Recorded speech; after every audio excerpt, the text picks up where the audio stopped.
शुरुआत करेंगे इस वक्त की बड़ी और अहम खबर के साथ। हरियाणा में विधानसभा चुनाव का शंखनाद हो गया है। हरियाणा में 1 अक्टूबर को चुनाव होगा, तो 90 की 90 सीटों पर 1 अक्टूबर को मतदान होगा। 4 अक्टूबर को परिणाम भी सामने आ जाएंगे। तो नामांकन के लिए 5 सितंबर को नोटिफिकेशन जारी होगा। 12 सितंबर तक नामांकन उम्मीदवार कर सकेंगे। तो 27 अगस्त को वोटर लिस्ट जारी हो जाएगी। तो हरियाणा में विधानसभा चुनाव का शंखनाद हो गया है। 27 अगस्त को वोटर लिस्ट भी जारी हो जाएगी कि कितने वोटर्स हैं और क्या कुछ आंकड़े हैं मतदाताओं के। आपको बता दें, पिछले दिनों चुनाव आयोग दौरे पर पहुंचा था। उन्होंने हरियाणा प्रदेश का दौरा किया था। सीईसी ने उसके बाद कहा था कि व्यवस्था देखने हम आए हैं और तारीखों का ऐलान भी जल्द ही हो सकता है। बिल्कुल आज तारीखों का ऐलान हो गया है। आपको बता दें 1 अक्टूबर को मतदान और 4 अक्टूबर को परिणाम सामने आ जाएंगे। तो ये बड़ी और अहम खबर हम आपको बता रहे हैं। हरियाणा में चुनावी शंखनाद हो गया है और 4 अक्टूबर को परिणाम भी सामने आ जाएंगे। 1 तारीख को मतदान होंगे। तो विधानसभा चुनाव को लेकर नामांकन की अगर हम बात करें तो नामांकन के लिए 5 सितंबर को नोटिफिकेशन जारी होगा और 12 सितंबर तक नामांकन उम्मीदवार कर सकेंगे। Schedule of Haryana would be in the last phase, exactly coinciding with the third phase of J&K, nomination being on 5th of September, last date of making nomination on 12th of September, date of poll 1st October, and date of counting coinciding with J&K on 4th of October, everything to be over on 6th of October. So friends, and through you, we appeal to all the voters of Haryana and J&K to participate in largest possible number in the festival of democracy.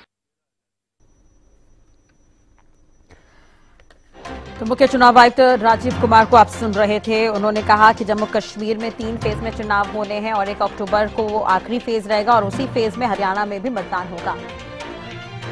Haryana news के political editor Amit Tiwari ji हमारे साथ जुड़ गए हैं। अमित जी, चुनावी बिसात बिछ गई है। 1 तारीख को मतदान 90 की 90 सीटों पर और 4 अक्टूबर को परिणाम भी सामने आ जाएंगे। किस तरह से देख रहे हैं आप इसे?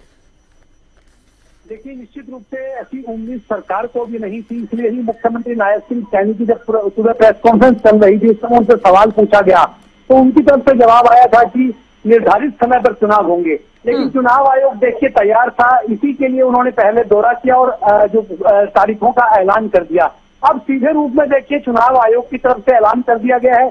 चुनावी तैयारी में पहले से ही जो सभी राजनीतिक दल उलझे हुए थे और जुटे हुए थे, और आप देखने वाली बात है कि किस प्रकार से जिन्होंने तैयारियां की थी वो जमीन पर किस प्रकार से दिखाई देती है।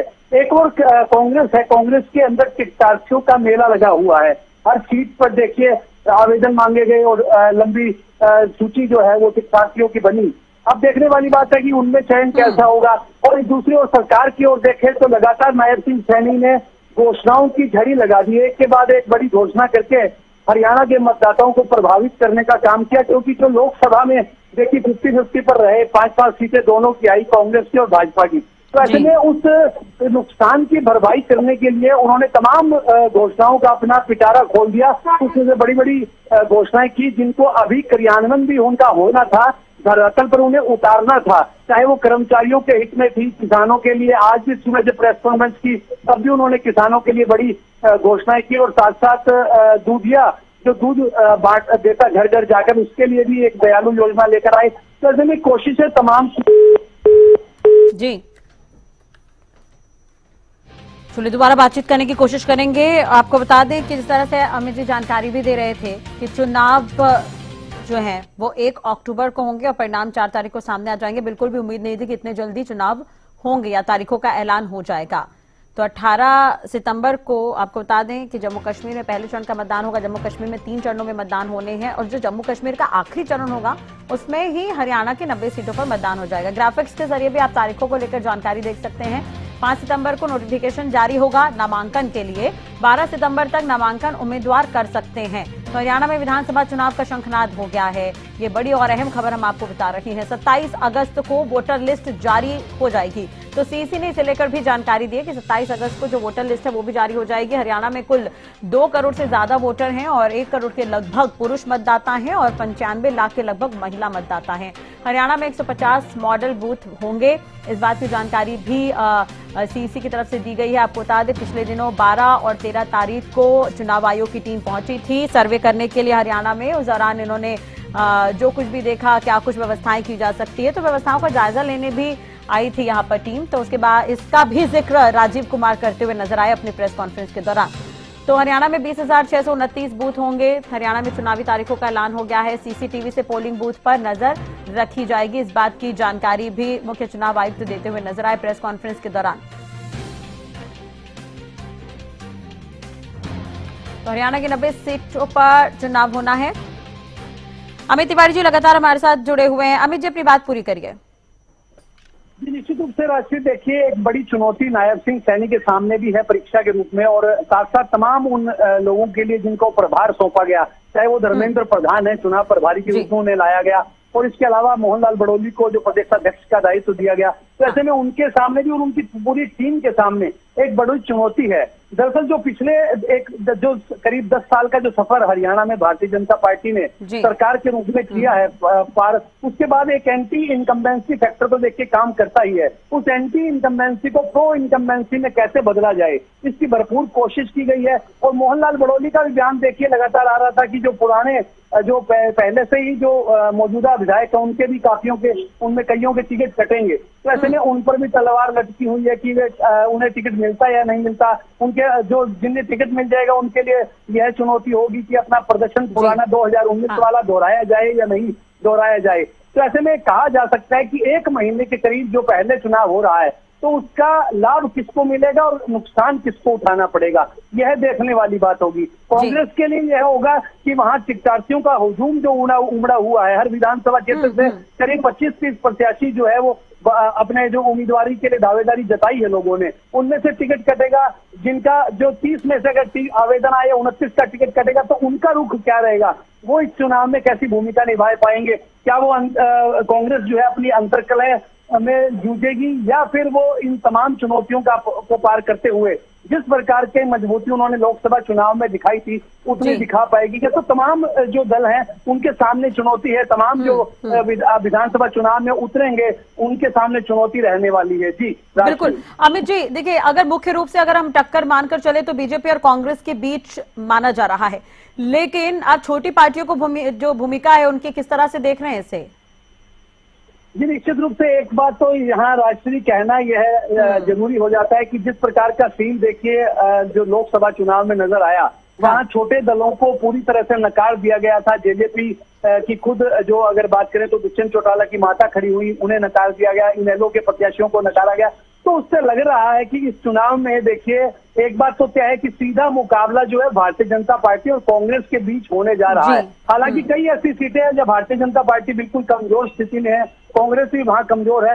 वहां कुछ कुछ जो छोटे दल है, चाहे वो हरियाणा लोकहित पार्टी की बात करें, इनेलो की बात करें, जननायक जनता पार्टी है, वो कोशिश करेंगे अपना मजबूती से अपने आप को आगे कायम रखने की, अपनी सीटों को कायम रखने की। लेकिन सीधा मुकाबला अगर पूरे हरियाणा में अगर दृष्टि दौड़ाएं तो वो सीधा मुकाबला भारतीय जनता पार्टी और कांग्रेस में होने जा रहा है।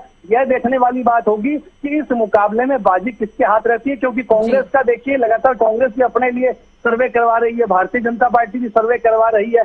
तो यह भी कहा जा सकता है कि कहीं न कहीं केंद्रीय नेतृत्व यह सोचता होगा कि जो घोषणाएं हैं उनका लाभ तुरंत उठा लिया जाए। वो जनता ने देखना है वो लोक लुभावनी घोषणाओं से कितना प्रभावित होती है। और कांग्रेस ने जो अपना दमखम दिखाया है, चाहे वो केंद्र की बात करें या यहाँ हरियाणा की बात करें, लगातार एक जो पद यात्राओं के जरिए लोगों को आकर्षित करने के लिए, मुद्दे उठाने के लिए, जनता से जुड़े हुए मुद्दे तमाम उठाए जा रहे हैं, तो उसमें उनको वो कितना प्रभावित कर पाती हैं, यह एक बड़ी बात है। लेकिन इस चुनाव में गठबंधन हुआ है इनेलो और बसपा का, पहले भी उनका गठबंधन रहा है। अब उनका इस गठबंधन का उन्हें कितना लाभ मिलेगा, कितना कांग्रेस को वे नुकसान पहुंचा पाएंगे या दूसरे दलों को नुकसान पहुंचा पाएंगे। जेजेपी लगातार कोशिश की, ऐसी चर्चाएं चल रही थी कि आम आदमी पार्टी से गठबंधन होगा, आम आदमी पार्टी के नेताओं ने नकार दिया। तो ऐसे में उनके ऊपर भी नजर रहेगी वो कितना अपने आप को यहाँ दिखा पाते हैं, क्योंकि पिछली बार वे डिसाइडिंग फैक्टर में आ गए थे, वो डिसाइड किया था उन्होंने सरकार का 10 सीटें लेकर, लेकिन इस बार जो है उनके सामने जो है बड़ी विकट स्थिति है, क्योंकि जनता में उनके प्रति एक खासी नाराजगी देखने को मिल रही है। चाहे वो दुष्यंत चौटाला है या उनकी पार्टी के नेता है, उनके विधायक है, वो विधायक भी उनसे नाखुश रहे। तमाम 4.5 साल 4.5 साल के दौरान में देखने को मिला है कि उनसे विधायक ही उनके नाराज रहे। तो ऐसे में उन विधायकों का, जेजेपी के विधायकों का क्या रुख रहता है इस चुनाव में, यह भी बड़ी बात रहेगी। और दूसरे दल इस तमाम लड़ाई में आम आदमी पार्टी ने अपनी बड़ी कोशिश की है यहाँ पर अपना आप वजूद कायम करने की, वो कितना कामयाब रह पाती है। ठीक है, मतलब यही जेजेपी वही पार्टी है जिसने पिछले बार के चुनाव में 15% वोट लिया था, लेकिन अभी के लोकसभा चुनाव की बात करें तो 1% तक भी नहीं पहुंच पाई। लेकिन अमित जी, 4 सीटों पर तो जेजेपी ने पहले ही प्रत्याशी उतार दिए हैं, जिसमें दिग्विजय चौटाला है, दुष्यंत चौटाला है मुख्य रूप से। आप कैसे देख रहे हैं? उचाना है, डबवाली सीट है, दादरी में भी उन्होंने अपना प्रत्याशी उतार दिया है। देखिए, एक तरह से अगर बात की जाए राष्ट्रीय सीधे रूप में जननायक जनता पार्टी ने अपने 2 धुरंधरों को, जिन्हें अगर धुरंधर कहा जाए क्योंकि वो पार्टी के नींव है, चाहे वो दुष्यंत चौटाला है या दिग्विजय चौटाला है, लगातार प्रचार करते हुए पूरे प्रदेश में घूमते हैं। उन्हें उचाना से उतारा गया दुष्यंत को, और साथ साथ अगर बात करें दिग्विजय डबवाली से, तो उनके लिए जनता क्या सोचती है? क्योंकि देखिए, पिछले जो सरकार का दौरान उन्होंने गठबंधन रखा भारतीय जनता पार्टी के साथ, उनका जो बाद में अलायंस हुआ, सत्ता में बने रहने के लिए अलायंस किया गया, उस समय किसान आंदोलन चले और तमाम मुद्दे चले जिनको लेकर जेजेपी वहां खड़ी दिखाई दी। लेकिन ठीक लोकसभा चुनाव से पहले उनका गठबंधन टूट गया और एक बड़ी निराशा का माहौल उनके अंदर देखने को मिला। इस गठबंधन टूटने के खामियाजा सबसे ज्यादा जेजेपी को उठाना पड़ा। उनके वोट प्रतिशत बिल्कुल जो 1% से भी कम आया।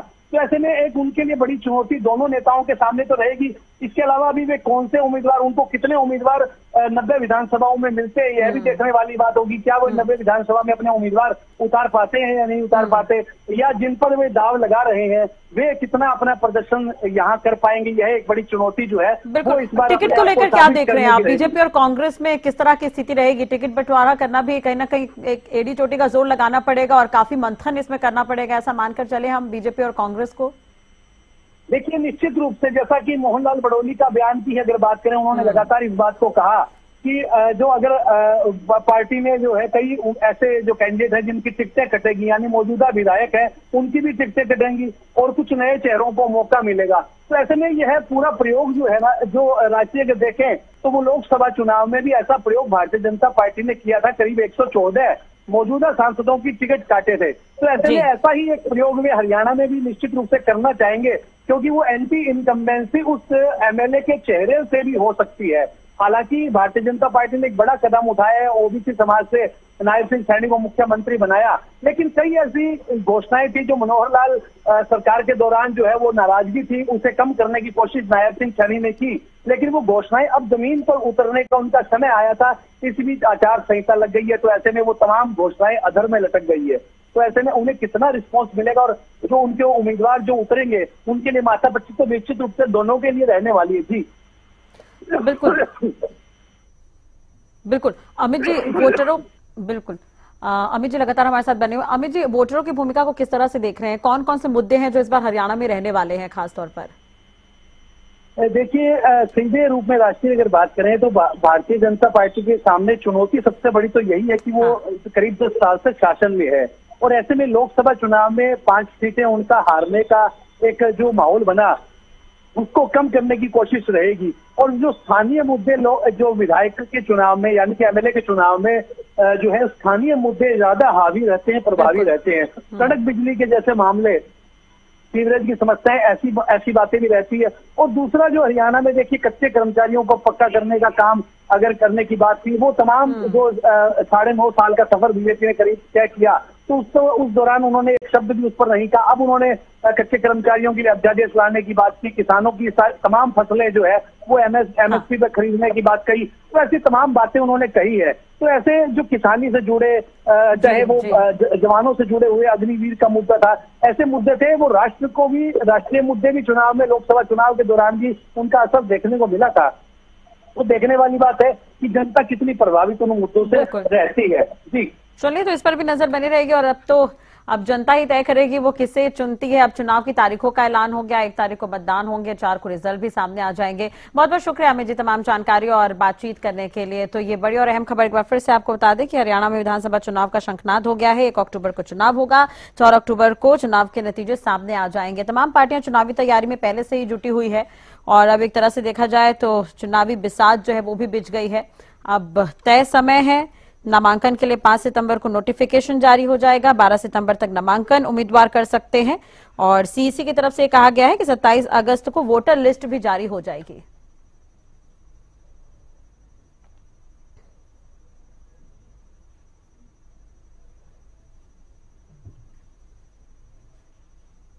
The schedule of Haryana would be in the last phase, exactly coinciding with the third phase of J&K, nomination being on 5th of September, last date of making nomination on 12th of September, date of poll 1st October, and date of counting coinciding with J&K on 4th of October, everything to be over on 6th of October. So friends, and through you, we appeal to all the voters of Haryana and J&K to participate in largest possible number in the festival of democracy. Haryana में जो total constituencies हैं वो 90 हैं, general 73, ST 0 और SC constituency 17 हैं। अगर electors इन हरियाणा की बात करें तो टोटल राज्य में 2.1 लाख इलेक्टर्स हैं, जिसमें 1.06 करोड़ मतदाता हैं और इसमें महिलाओं की संख्या 95 लाख है। थर्ड जेंडर 1.50 लाख पीडब्ल्यूडी और 2.54 लाख हमारे 85 एज ग्रुप से ज्यादा के मतदाता हैं। पोलिंग स्टेशन अगर देखें तो हरियाणा में 20,629 पोलिंग स्टेशन होंगे और जिसमें लोकेशन आधी होंगी, यानी 10,500 के करीब, 495 टू बी प्रिसाइज, यानी एक जगह पर दो बूथ या 3 बूथ होंगे क्योंकि शहरी इलाके हैं। अर्बन एरियाज में 7,000 के लगभग और रूरल एरियाज में 13,000 के लगभग पोलिंग स्टेशन होंगे। यहां भी हम लोग youth, PWD, women managed votes बनाएंगे। एंड जिस दिन हम J&K गए थे उस दिन सबसे बात की, सबको थोड़ा ताकीद किया और उसी दिन एक बड़ा सीजर भी हुआ हमारे सामने ही। So that process will continue. The menace of drugs in either of these 2 states, J&K और Haryana, would be severely dealt with, and similarly the liquor. सभी पोलिंग स्टेशंस पे इस बार हमने 100% CCTV की व्यवस्था की है।